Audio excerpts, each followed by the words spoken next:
오늘 환난 중에 나타나는 큰 도움이라고 하는 제목으로 말씀을 나누려고 합니다.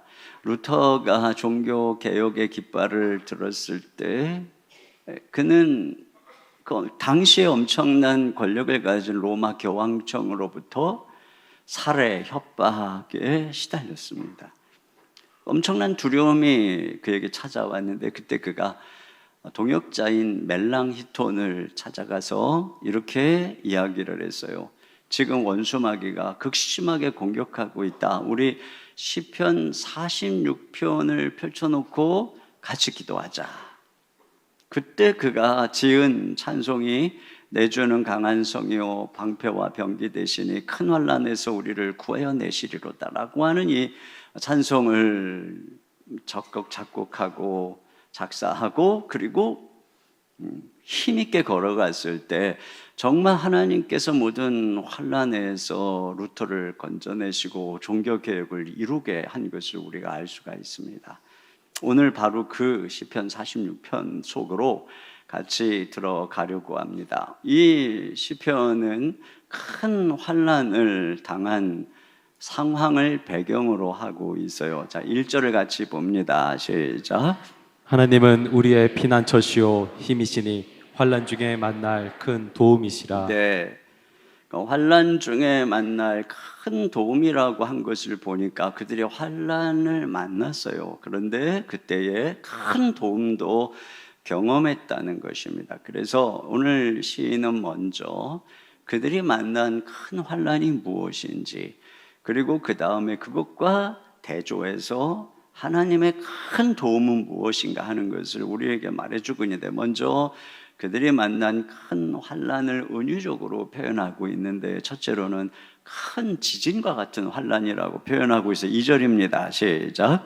그러므로 땅이 변하든지 산이 흔들려 바다 가운데 빠지든지. 땅이 변한다는 것은 지진입니다. 그래서 어떤 일이 일어나느냐, 산이 흔들렸다라고 여기에 흔들린다는 이 단어는 무너졌다는 것이, 그래서 바다에 빠져버리는 엄청난 환난이죠. 그 다음에는 지진이 뒤에 찾아오는 큰 해일을 비유하고 있어요. 3절입니다. 시작. 바닷물이 솟아나고 뛰어노든지 그것이 넘침으로 산이 흔들릴지라도 우리는 두려워하지 아니하리로다. 네, 여기 바닷물이 솟아나고 뛰놀고 넘친다는 것은 이게 바닷물이 포효하면서 성나게 막 소리를 지르면서 거품을 일으키며 넘실거리고 밀려오는 것을 상징합니다. 그래서 산이 흔들린다. 여기는 이제 흔들리는 거예요. 앞에 있는 산은 작은 산입니다. 무너졌습니다. 이 산은 큰 산인데요, 그것이 흔들리고 있습니다. 여기에 초점은 산이에요. 산은 그들이 의지하는 것입니다. 그들이 피하는 것입니다. 그들이 때로 요새로 삼는 곳입니다.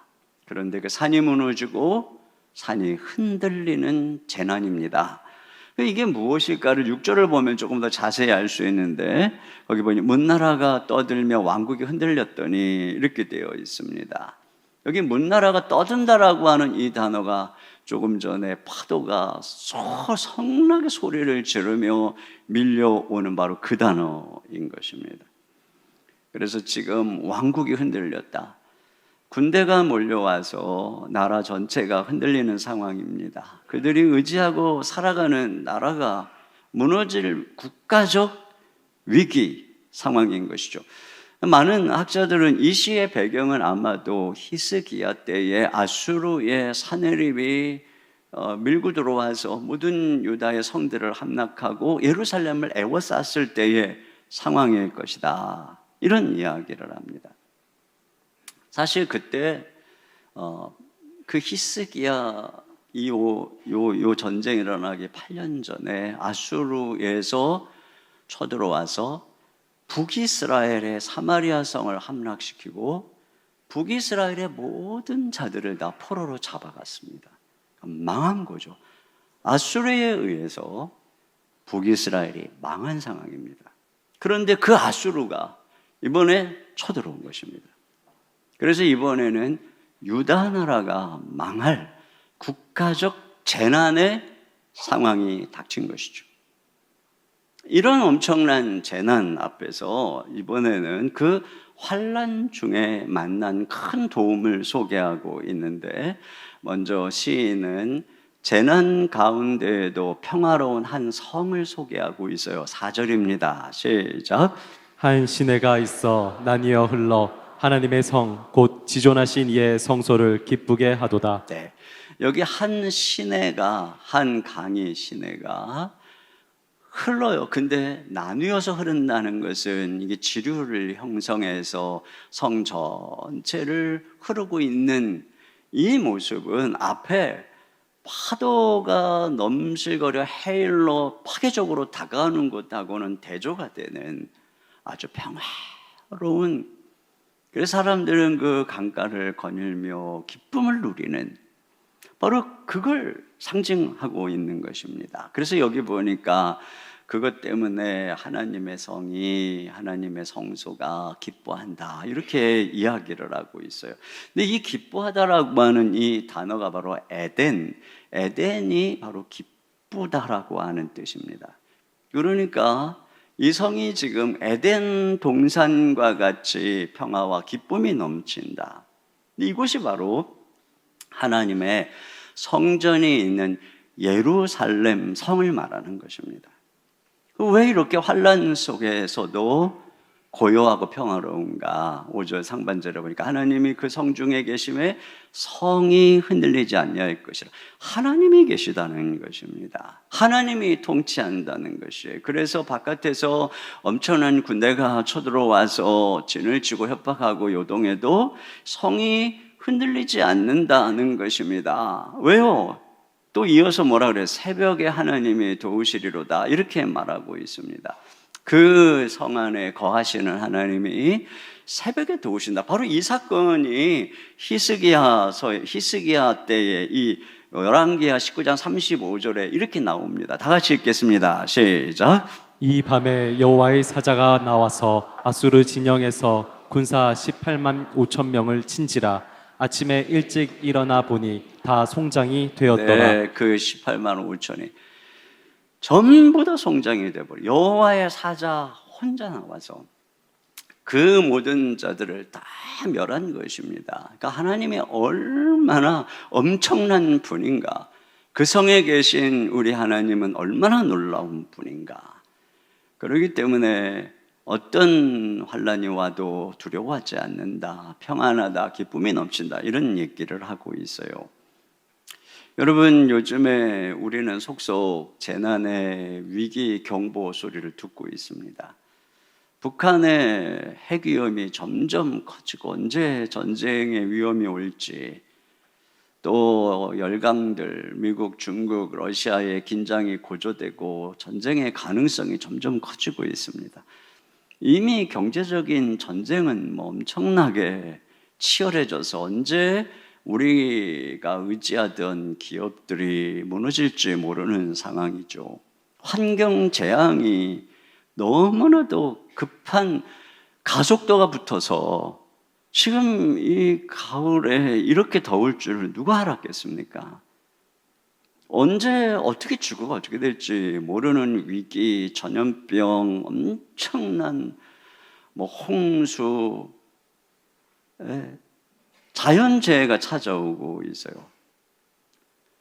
개인적으로도 건강을 위협하는 질병, 가정을 흔드는 문제, 경제적인 실업과 파산의 위협이 성난 파도처럼 밀려 들어오고 있는 그런 시대를 살아가고 있습니다.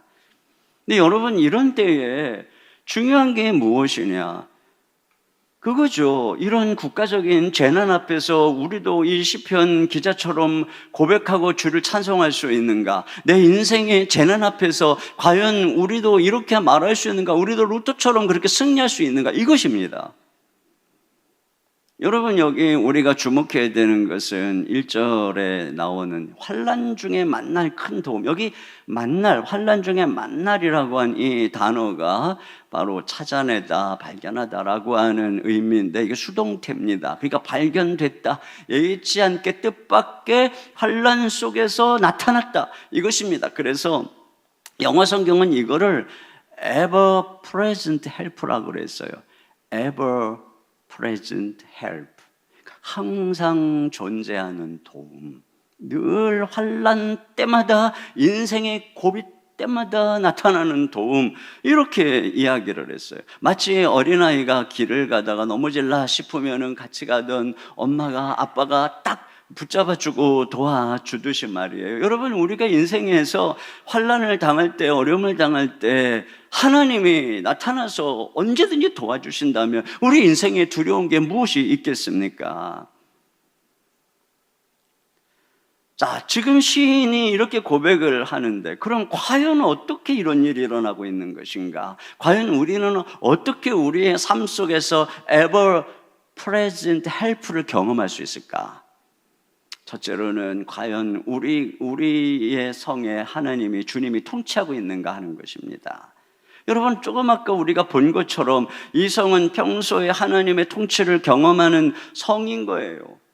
그래서 하나님과 깊은 교제 속에서 기쁨과 평화를 누리고 있는 성이라는 것이죠. 그렇기 때문에 그들 가운데 계시는 하나님이 환난의 때에 그들을 도우셨다, 이 말씀을 하고 있는 것입니다. 아까 제가 말씀드렸던 게 북이스라엘이 망했다고 그랬잖아요. 근데 열왕기하를 보면은 히스기야 이야기를 하기 전에 대조적으로 이 북이스라엘의 사마리아 성이 아수르에게 함락되는 내용들이 나오면서 이유에 대해서 열왕기하 17장에 엄청나게 긴 본문을 가지고 그들이 우상을 숭배했기 때문이라고 길게 설명하고 있습니다. 그 중에 핵심만 잠깐 살펴보면은 열왕기하 17장 9절부터 12절까지 저하고 교독해서 보죠. 제가 먼저 읽겠습니다. 이스라엘의 자손이 점차로 불의를 행하여 그 하나님 여호와를 배역하여 모든 성읍에 망대로부터 견고한 성에 이르도록 산당을 세우고 모든 산 위에와 모든 푸른 나무 아래에 목상과 아세라상을 세우고 또 여호와께서 그들 앞에서 물리치신 이방 사람 같이 그것 모든 산당에서 분향하며 또 악을 행하여 여호와를 경노하게 하였으며 또 우상을 섬겼으니 이는 여호와께서 그들에게 행하지 말라고 말씀하신 일이라. 그렇습니다. 그러니까 이들이 지금 어떤 성이었느냐, 바로 우상을 숭배하고 있는 성이었어요. 근데 여러분, 이제 우리가 로마서에도 보겠지만 이 우상 숭배야말로 모든 죄악의 근원이고 이것이 얼마나 철저하게 인간을 악하게 만드는가를 이렇게 보게 될 텐데, 바로 그런 성이었어요. 그렇기 때문에 그 성은 하나님이 통치하는 성이 아니라 우상을 숭배하는, 우상이 지배하고 있는 성이었기 때문에 환난이 다가왔을 때 하나님이 그들의 도움이 되지 않고 오히려 그들을 다 포로로 사로잡혀 가게 한 것입니다. 하나님이 경고한 대로. 그런데 그 다음에 한 장을 넘어가면 이와는 대조적으로 히스기야 때에 예루살렘의 유다 나라의 영적인 상태가 나오는데요. 그것이 열왕기하 18장 3절 이하인데, 자, 이것도 저랑 교독해서 보겠습니다. 제가 먼저 읽겠습니다.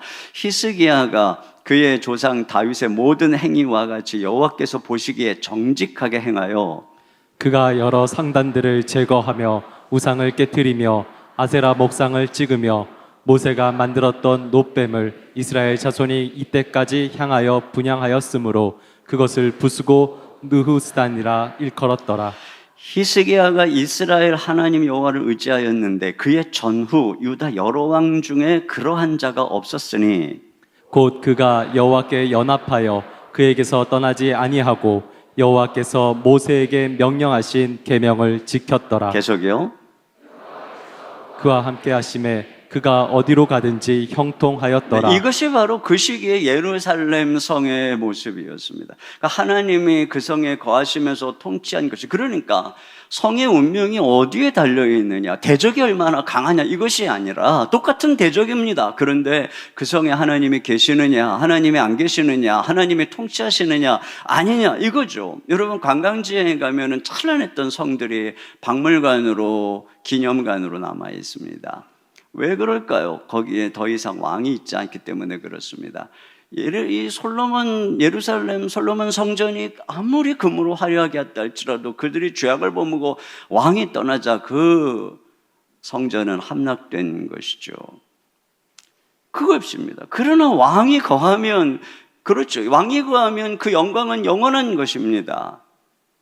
이제는 우리나라에 더 이상 가능성이 아닌 실제적으로 다가온 북핵의 위험, 중국과 러시아의 위협, 이런 상황에서도 늘 정쟁만 일컫고 있는 정치 지도자들, 여러분, 이런 상황을 보면서 우리가 정말로 물어야 되는 것은 무엇이냐면 과연 우리나라에 하나님이 함께 하시는가 하는 것입니다. 여러분, 우리나라에 하나님이 함께 하신가의 질문은 무엇입니까? 과연 대한민국에 있는 여기 하나님이 거하는 성전이 어디입니까? 하나님의 백성들입니다. 하나님의 백성들 교회입니다. 과연 우리 가운데 하나님이 거하시는가? 하나님이 이 히스기야 시대처럼 통치하고 계시는가? 이게 중요한 것입니다. 여러분, 우리가 내년에는 로잔대회를 바라보면서 특별히 한국교회가 연합해서 기도하자고 하는 이유가 여기에 있어요. 한국교회가 지금 갱신하지 아니하면, 그래서 하나님이 다스리지 아니하면 그건 단순한 교회의 부흥과 쇠락이 아니에요. 이것이 이 민족의 운명을 좌우하는 것입니다. 우리 가운데 하나님이 계시면 하나님이 우리를 이 환난 때에 큰 도움으로 나타날 것이지만, 우리 하나님의 백성들이 우상을 섬기면 환난의 때에 우리는 다 속절없이 무너지고 저 북이스라엘처럼 어떻게 될지 모르는 것입니다. 우리 개인에게 물어야 될 질문도 동일한 것이에요. 과연 내 삶에, 과연 우리 가정에 하나님이 거하시는가? 하나님이 통치하시는가? 세상의 악과 위협을 얘기하지 마세요. 아무리 그것이 강력하다 할지라도 그거보다 더 크고 놀라우신 하나님이 우리와 함께 하시는가? 여기에 모든 것이 달려있는 것이에요. 두 번째 우리가 물어야 될 질문은 뭐냐면, 과연 그 성은 하나님께 간절히 기도하는 성인가 하는 것입니다. 여러분, 여기서 우리가 또 한 가지 생각해 볼 것은 이 새벽에 하나님이 도우시리라고 하는 바로 이 말씀입니다. 이 말씀은 결국 하나님이 밤을 지나서 새벽에 도우신다는 것이죠. 그러니까 그것은 그들에게도 밤이 있었다는 것입니다. 여러분, 하나님께서는 종종 당신의 사랑하는 백성들에게 밤을 허락하십니다. 여기 6절에 아까 읽었던 문나라가 떠들며 왕국이 흔들렸더니, 여기 문나라가 떠들었다라고 하는 이 엄로로 번역된 소리 높이 함성을 지르는, 그러니까 성을 에워싸고 소리를 높여서 하나님을 모독하고 하나님의 백성을 모독하고 협박하는 이런 상황이에요. 이 히스기야 때 보면은 이 랍사게라고 하는 자가 그것도 자기네 나라 말도 아니고 유다 말로 이스라엘을 모독하고 히스기야를 모독하고 너희 하나님 여호와가 더 이상 너희 하나님 돕지 않는다. 히스기야가 너희가 도울 거라고 하는 말 다 뻥이다. 거짓말이다. 이러면서 그들에게 항복하라고 협박을 했습니다. 그때 히스기야가 이렇게 얘기해요. 열왕기하 19장 3절 하반절입니다. 시작. 오늘은 곤란과 책벌과 능욕의 날이라. 아이가 임신하였으나 해산할 힘이 없도다. 네, 하나님은 이와 같은 밤을 허락하십니다. 그런데 어떻게 이 극심한 모욕의 밤, 치욕의 밤, 고난의 밤을 지나서 새벽에 하나님의 엄청난 도움을 경험할 수 있었을까요? 그 새벽에 그냥 거저왔을까요? 여러분, 그렇지 않습니다. 자, 이 히스기야를 보면은 그들이 이 고난의 밤에 무엇을 했느냐? 첫째로는 잠잠했다는 것을 알 수 있어요. 그들은 모욕 속에 잠잠했어요. 열왕기하 18장 36절입니다. 시작. 그러나 백성이 잠잠하고 한마디도 그에게 대답하지 아니하니 이는 왕이 명령하여 대답하지 말라 하였음이라. 네, 히스기야는 왜 이렇게 하나님을 모독하고 주의 백성들이 욕을 먹고 있는데 잠잠하라고 했을까? 뒤에 이유가 나와요. 히스기야가 이사야 선지자에게 사람을 보내서 이렇게 얘기합니다. 열왕기하 19장 4절입니다. 시작. 랍사게가 그의 주 아수르 왕의 보냄을 받고 와서 살아계신 하나님을 비방하였으니 당신의 하나님 여호와께서 혹시 그의 말을 들으셨을지라. 당신의 하나님 여호와께서 그 들으신 말 때문에 꾸짖으실 듯 하나. 네, 이거죠. 지금 히스기야가 무엇을 믿고 있습니까? 하나님이 그 성중에 계신 그들과 함께 계신 하나님이 분명히 저 랍사게의 말을 들었을 것이다. 랍사게가 하나님을 비방하고 당신의 백성을 비방하고 나를 비방하고 협박하는 이걸 하나님이 들으셨을 것이다. 이 불손한 모든 그의 경솔한 언행을 들으셨을 것이다. 그리고 하나님이 그 말 때문에 그를 꾸짖을 것이다. 여러분, 하나님이 꾸짖는다는 것은 무서운 것입니다. 또 이번에는 말이에요, 아수르 왕이 히스기야에게 편지를 보내서 또 다시 하나님을 모독하고 겁박합니다. 이거 오늘날로 치면은 말로만 욕하는 게 아니라 메시지까지 보내는 거예요. 카톡까지 보내가지고. 요즘에 뭐 학부모들이 가끔씩 선생님들에게 그런다면서요. 자, 그런 상황을 당한 거예요, 히스기야가. 그래서 히스기야 이분은 어떻게 했는가? 열왕기하 19장 14절입니다. 시작. 그가 사자의 손에서 편지를 받아보고 여호와의 성전에 올라가서 히스기야가 그 편지를 여호와 앞에 펴놓고. 네, 여호와 앞에 펴놨어요. 왜요? 보시라고요.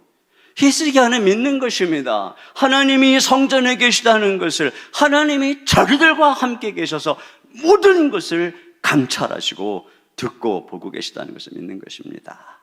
그렇기 때문에 펴놓는 거예요. 하나님 보십시오. 하나님 들으십시오. 절대 맞붙어 싸우지 않아요. 조용히 묵묵히. 이 모욕이 우리를 향한, 나를 향한 것이 아니라 하나님을 향한 것이요, 하나님 앞에서의 욕이기 때문에 하나님이 들으실 것이고 하나님이 꾸짖을 것이다. 자, 그리고 히스기야는 하나님께 기도했습니다. 사람 앞에서는 잠잠하고 하나님 앞에서는 기도하는 것이죠. 뭐라고 기도했습니까? 그는 하나님께서 이 하나님을 모독하는 저들을 심판해달라고 하나님의 도움을 간절히 간구하며 기도했습니다. 그랬더니 이렇게 열심히 기도한 히스기야에게 하나님이 이사야를 보내서 이렇게 얘기합니다. 이사야, 자, 19장 20장 하반절 시작. 내가 아수르 왕 사네림 때문에 내가 기도하는 것을 내가 들었노라. 네, 이번에는 말이에요. 자, 하나님이 저 랍사게의 아수르 왕의 모독하는 말도 들으셨는데 동시에 하나님이 히스기야가 사네립 때문에 하나님께 기도하는 말도 들으셨다는 것입니다. 여러분, 이거죠. 그렇기 때문에 기도하는 사람은 사람과 싸우지 않는 것입니다. 왜요? 싸우려면 나도 같이 맞붙어서 나도 험한 말 해야 되는데 하나님이 들으시니까 하나님이 내 그 말도 들으실 거 아닙니까? 그렇기 때문에 잠잠하게 그리고 하나님 앞에서만 기도하는 것입니다. 여러분, 한나가 분인나에게 격동을 당할 때 한나는 분인나랑 맞붙어서 안 싸워요. 대신에 어떻게 합니까? 성소에 가서 하나님께만 기도할 때 하나님 들으신 것입니다. 하나님은 분인나가 한나를 격동하는 말도 다 들으시고 그걸 꾹 참고 한나가 하나님께만 기도하는 것도 다 들으시는 것입니다. 여러분, 하나님께서 들으세요. 그렇다면 우리는 우리 입에서 무엇이 흘러나와야 되겠습니까? 결국은 사람은 혀로 말미암아 살기도 하고 죽기도 하는 것입니다. 이 사네립, 이 아수르는 랍사게, 이 아수르 왕 사네립은 그들의 혀로 죽은 것입니다. 무슨 무익한 말이라도 다 하나님 앞에서 심판을 받는 것입니다. 대신에 하나님이 우리에게 원하는 것은 기도하는 소리예요. 여러분, 억울한 게 있습니까? 기도하세요. 하나님께 기도하세요. 이 내 기도하는 소리를 들었다는 것은 무엇이겠어요? 네가 그 억울한 말을 듣고도 나에게만 기도하는 소리를 내가 들었다. 네가 무시당하고 또 두려운 속에서도 나를 의지하여 기도하는 소리를 내가 들었다. 네가 네 고집스러운 자녀와 싸우고 험한 말 안 하고 이 문제로 내게 기도하는 소리를 내가 들었다. 네가 네 남편의 실망스러운 모습 앞에서 막 잔소리하고 퍼붓고 그러지 않고 꾹 참고 나에게만 기도하는 소리를 내게 들어. 내가 들었다. 네가 이 경제적인 어려움 앞에서도 불평하고 원망하지 아니하고 나에게만 기도하는 소리를 내가 들었다. 남들이 알아주지 않아도 그 섭섭함을 참고 네가 오직 나에게만 기도하는 소리를 내가 들었다. 하나님은 듣고 계시는 것입니다. 그랬더니 자, 여기 이 시편으로 돌아가서 6절 하반절에 그가 소리를 내심에, 그가 이 소리를 내기까지 바로 이런 일이 있었던 거죠. 급기야 그가 소리를 내심에 땅이 녹았도다. 여기 소리를 낸다는 것은 소리를 높였다는 거예요. 큰 소리를 질렀다는 것입니다. 하나님이 호령했다는 것이에요. 사자처럼 막 하고, 제가 사자의 이 소리를 낼 수만 있다면 얼마나 실감이 날까 하는 생각이 듭니다만, 근데 여러분, 보통 이렇게 소리를 지르는 것은 오래 참고 있다가 소리를 지르는 것입니다. 그렇잖아요. 우리도 참고 참다가 소리를 버럭 지르게 되잖아요. 여기 지금 하나님이 소리를 내심에, 이것은 하나님이 그동안 참으신 것입니다. 왜 그 모욕의 밤을 허락하고 하나님이 잠잠하셨을까? 우리는 그러죠. 왜 하나님 저 악한 놈의 비방을, 저주를 놔두시고 나로 이런 모욕을 당하게 하시는 겁니까? 네, 하나님이 참으시는 것입니다. 왜 참으실까요? 그도 그 죄로 망하기를 원치 않기 때문에 회개하고 돌이키기를 기다리시는 것입니다. 참는 것입니다. 그런데 하나님이 참다 당신의 자녀가 고통을 당하는 것을 보고도 참다 당신의 자녀가 눈물을 흘리며 탄원해도 악인이 망하는 걸 원치 않으니까 참다 결국에는 하나님이 어떻게 하는 것입니까? 돌아서지 않으니까 내 이놈 하고 소리를 보래 호령을 지르는 것입니다. 그랬더니 어떤 일이 일어났대? 땅이 녹았도다, 이렇게 되어 있어요. 여러분, 그들이 어마어마하게 수십만의 군사로 쳐들어올 때 그 발굽 소리와 말의 발굽 소리, 전차 소리로 땅이 흔들렸습니다. 성이 흔들렸습니다. 그런데 하나님이 소리를 확 지르니까 땅이 녹아버렸어요. 그들에게 종말이 왔다는 것입니다. 전부 다 송장이 돼버렸다는 것입니다. 이것이 바로 하나님의 사람들의 싸움의 방식입니다. 모든 진노를 하나님께 맡기는 거예요. 다윗을 보세요. 사울이 그렇게 공격을 해도 참죠. 쫓기면서도 참죠. 보복가 나고 참고 또 쫓기고 또 참고 기도하고, 그랬더니 결국 그 수년 동안 하나님이 다윗을 보면서 참고 사울이 돌이키길 참다가 결국 소리를 바람에 하루아침에 블레셋에 의해서 사울도 죽고 요나단도 죽고, 완전히 사울의 가문이 망해버리는 것입니다.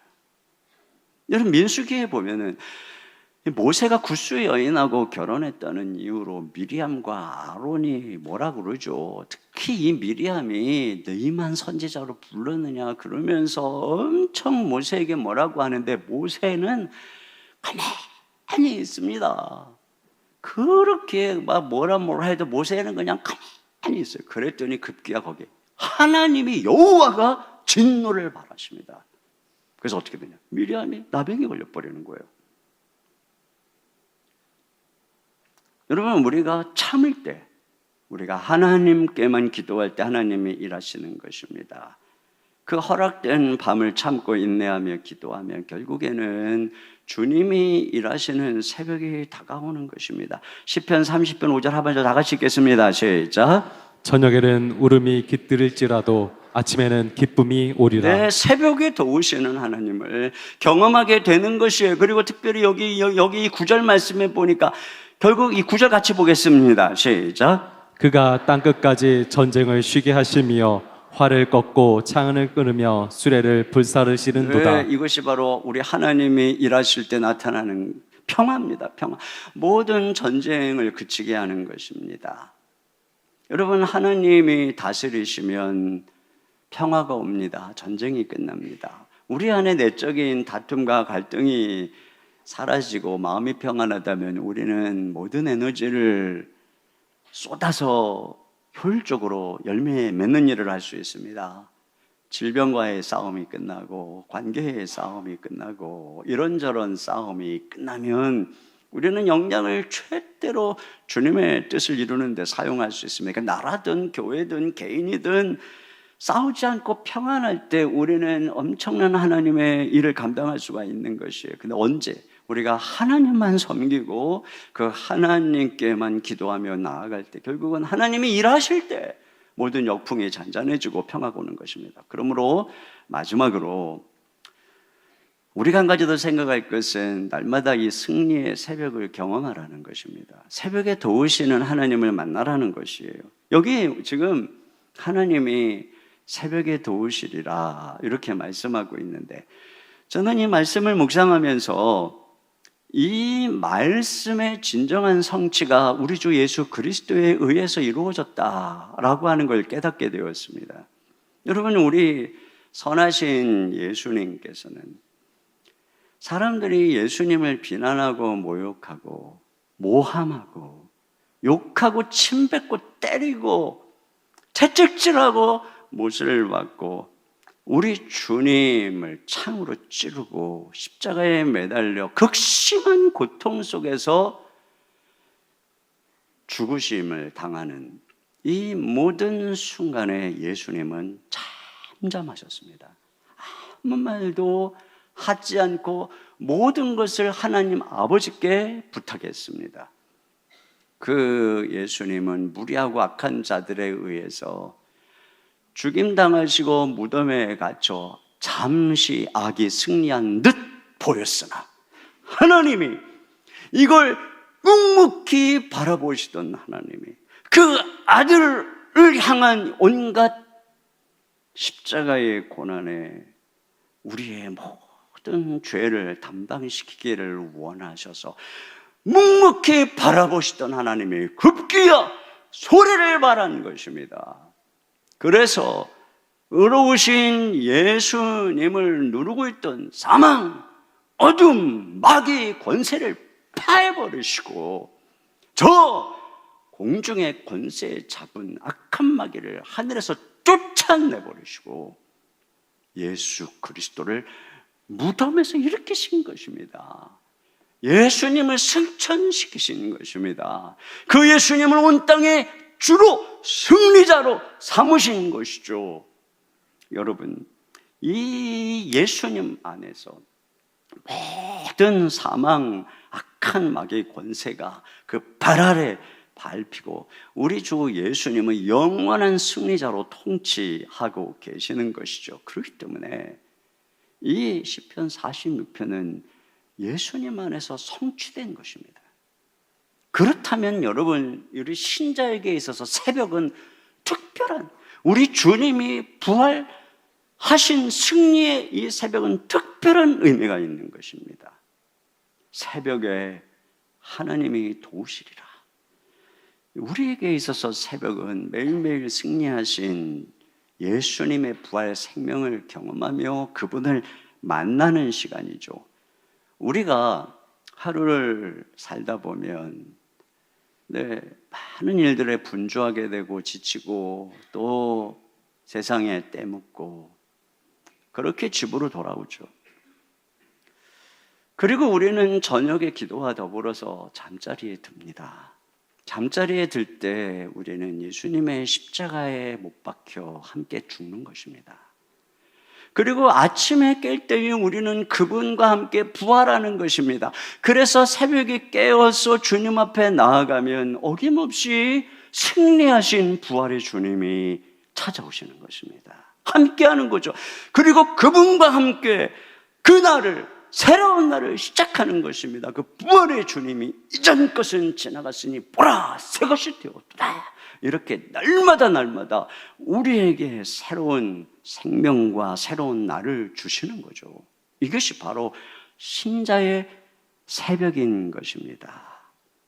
그래서 아침마다 에레미야 애가의 이 탄원이 예수님 안에서 오늘 우리에게 성취된 거예요. 에레미야가 3장 22, 23절입니다. 시작. 여호와의 인자와 긍휼이 무궁하심으로 우리가 진멸되지 아니함이니이다. 이것들이 아침마다 새로우니 주의 성실이 그도. 그렇습니다. 여러분, 바로 이 아침이 그런 시간이라는 거죠. 구약의 하나님은 새벽에 일하셨습니다. 홍해를 가른 것도 새벽이고 만나를 내려주신 것도 새벽이고 여리고성을 무너뜨린 것도 새벽입니다. 하나님이 새벽에도 오셨습니다. 이 모든 것들은 새벽에 부활하셔서 우리와 함께 하시는 우리 주님의 승리의 예표입니다. 그러니까 우리 신자들에게는 바로 새벽에 이런 하나님의 큰 능력, 승리의 주님을 만나고 그분의 도움을 경험하는 시간, 우리 주님이 일하는 시간이라는 것이죠. 새 힘을 얻는 시간이라는 것입니다. 이사야 33장 2절 하반절 다 같이요. 시작.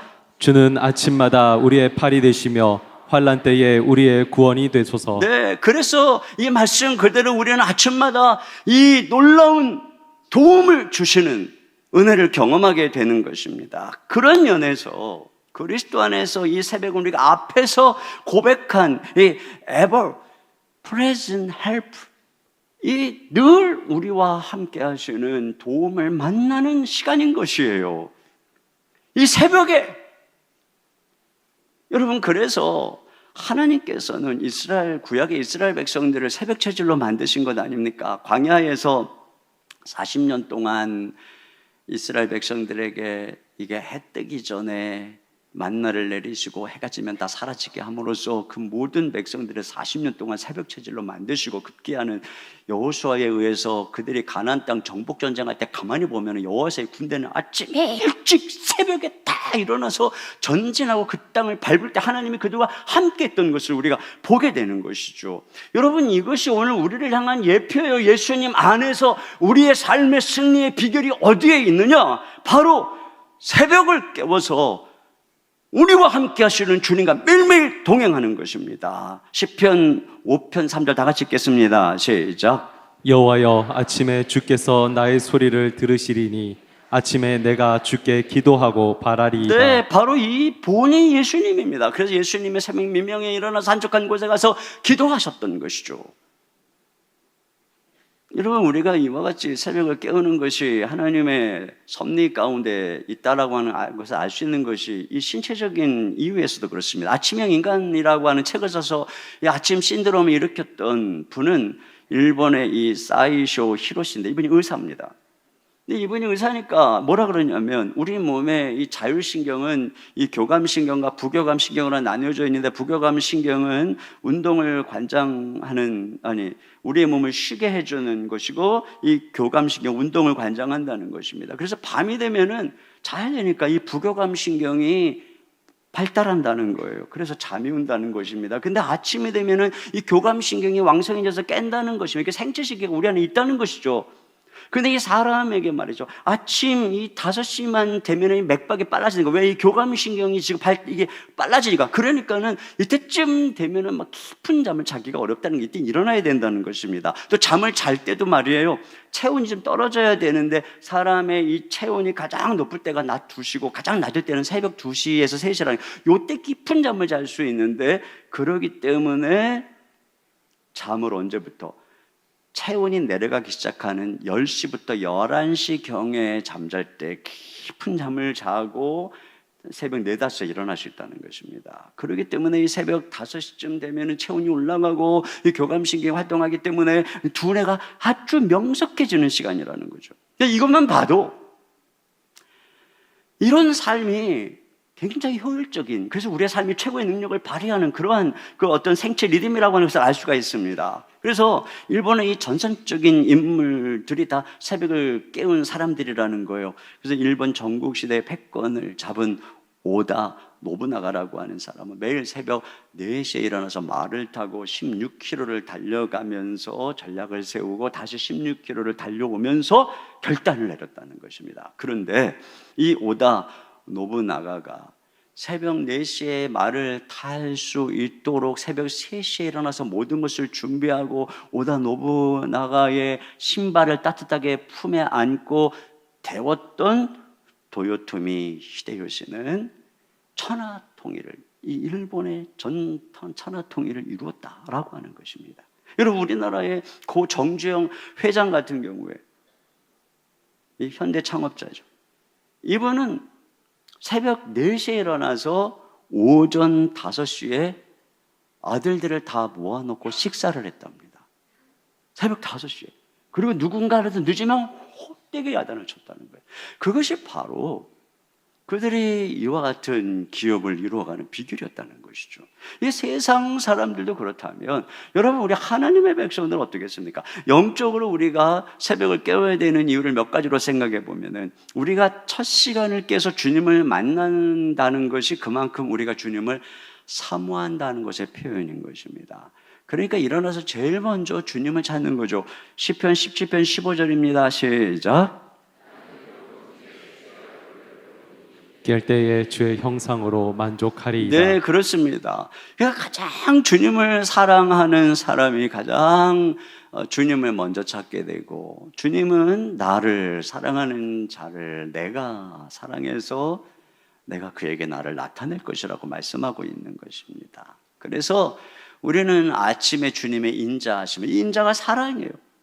내가 주님을 사랑해서 아침을 깨우면 어김없이 주님의 인자한 사랑을 경험하게 되는 것입니다. 시편 90편 14절 다 같이 읽겠습니다. 시작. 아침에 주의 인자하심이 우리를 만족하게 하사 우리를 일생 동안 즐겁고 기쁘게 하소서. 네, 평생 새벽을 깨우잖아요. 그 일생 동안 즐겁고 기쁨이 오는 것입니다. 또 새벽의 교제는 진정으로 그분이 나의 왕이라고 하는 것을 고백하는 표시인 것입니다.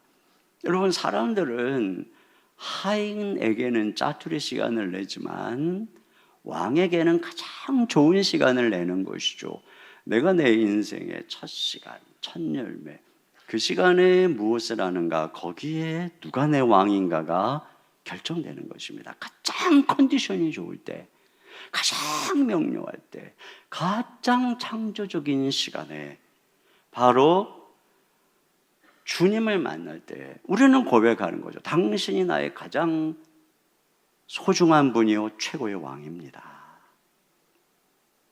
시편 57편 8절입니다. 시작. 내 영광아 깰지어다, 비퍼야 수금아 깰지어다, 내가 새벽을 깨우리로다. 네. 그 다음에 새벽은 또한 온전히 집중할 수 있는 시간입니다.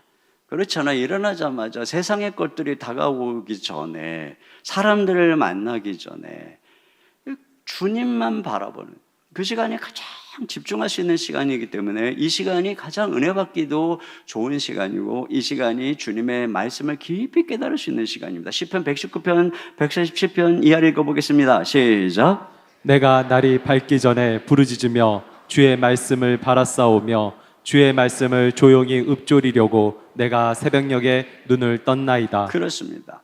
그러니까 새벽에 아무에게도 방해받지 않는 새벽에 우리는 주님의 깊은 말씀을 깨달을 수 있습니다. 아까도 제가 말씀드렸지만 여러분, 새벽에 1시간은 낮에 2시간, 3시간, 어떤 때는 낮에 한나절보다도 창조적입니다. 여러분, 그런 때 있잖아요. 하루 종일 뭔가를 실마리를 풀려고 하다가 새벽에 모든 게 풀리고 새벽에 모든 게 정리되는 경험들을 하지 않습니까? 이게 새벽에 그런 것이에요. 그러니까 내일부터 우리가 새벽 두 주간 동안 우리가 하나님께 이 시간을 드리면서 나아가면 이 말씀이 깊이 내 삶에 들어와서 내 전체를 바꾸는 경험들이 이루어지게 되는 것이에요. 이사야 50장 4절입니다. 시작. 아침마다 깨우치시되 나의 귀를 깨우치사 학자들 같이 알아듣게 하시도다. 네, 그리고 한 가지 더, 바로 이 아침에 새벽에 하루의 모든 것을 아뢰며 의탁하고 지혜와 인도하심을 강구하는 것입니다. 매튜 헨리라고 하는 분이 아침에 기도해야 될 이유에 대해, 그분이 온종일 기도라고 하는 책에서 우리가 아침마다 기도해야 되는 그런 일들을 얘기하면서 특별히 이 부분을 얘기해서요, 내 삶에. 그러면서 그가 쭉 적은 것을 제가 한번 요약을 해봤어요. 이거예요. 내용은 우리는 부양해야 할 가족이 있다. 매일 아침 기도로 그들을 하나님께 부탁하라. 이것이 그들을 주님의 보호하심과 돌보심 가운데 두는 효과적인 방법이다. 매일 자녀들을 위해서, 가족을 위해서 기도하라는 거예요. 욥도 매일 자녀들을 위해서 하나님께 아침마다 번제를 드렸습니다. 또 생업을 위해 나갈 때에도 먼저 하나님을 바라보고 그 일을 잘 해낼 수 있도록 지혜를 구하라. 좋은 기회가 다가오면 나의 기술, 의지, 용기를 활용해서 그것을 잡을 수 있도록 기도하라. 여행이나 출장을 앞두고 있다면 함께 하시기를 기도하라. 매일 다가오는 유혹에 끌려가지 않도록 기도하라. 내 걱정은 내일하고 오늘 하루를 주의 뜻으로 채우기를 기도하라. 그렇죠. 이렇게 기도하면서 하루를 걸어갈 때 하나님이 우리의 그날 하루의 삶을 인도하시는 것을 경험하게 되는 것입니다. 여러분, 우리의 중대한 결심은 다른 것이 아니에요. 이 세상에 어떤 위기, 어려움이 온다 할지라도 이미 승리하신 우리 주님의 이 승리를 믿음으로 바라보면서 새벽을 깨우는 것입니다. 우리가 새벽을 깨워 우리의 첫 시간을 주님께 드리고 그분을 사모할 때 주님이 우리와 함께 할 것입니다. 또 그분의 말씀을 듣고 깨달을 때에 우리는 모든 죄를 버리고 주님께 순종하는 거룩한 백성으로 변화되어 갈 것이며, 주님은 그렇게 우리의 삶을 의탁하는 우리 가운데 함께 할 것입니다. 우리의 가정에, 우리의 삶에, 우리의 직장에, 우리의 교회에, 우리의 민족 가운데 우리 하나님이 함께 하신다면 어떤 환난이 온다 할지라도 ever present help, 그 고비고비 때마다 우리를 도와주시는 그 하나님을 경험하게 될 줄로 믿습니다. 우리 시간에 같이 찬양, 아무것도 두려워 말라, 주 나의 하나님이 지켜주신다. 놀라지 말라, 겁내지 말라, 주님 나를 지켜주시네. 우리 시간에 함께 우리 주님만 바라보며 찬양하며 나아갑니다.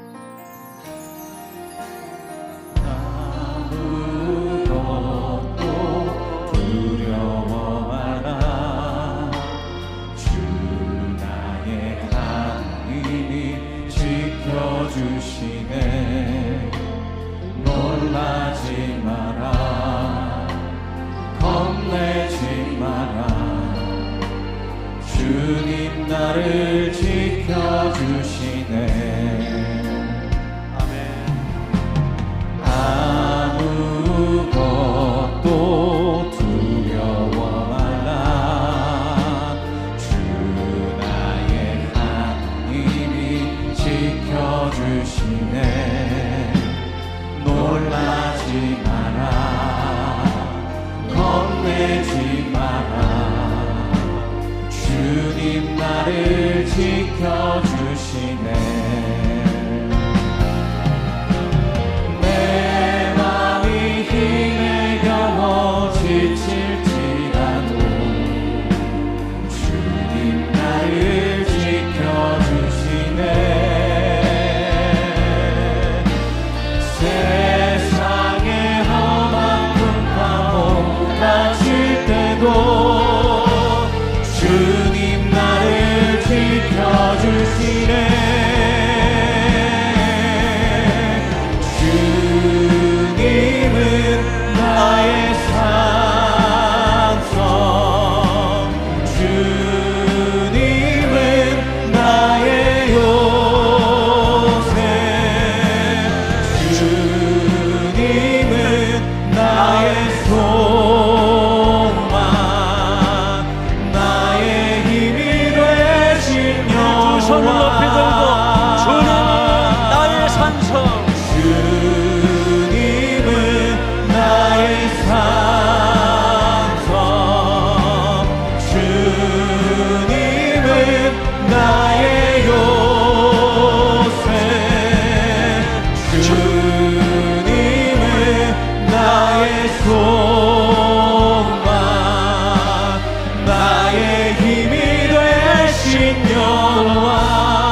시간에 함께 기도 제목 같이 읽고 우리 한 목소리로 기도하겠습니다. 같이 읽겠습니다.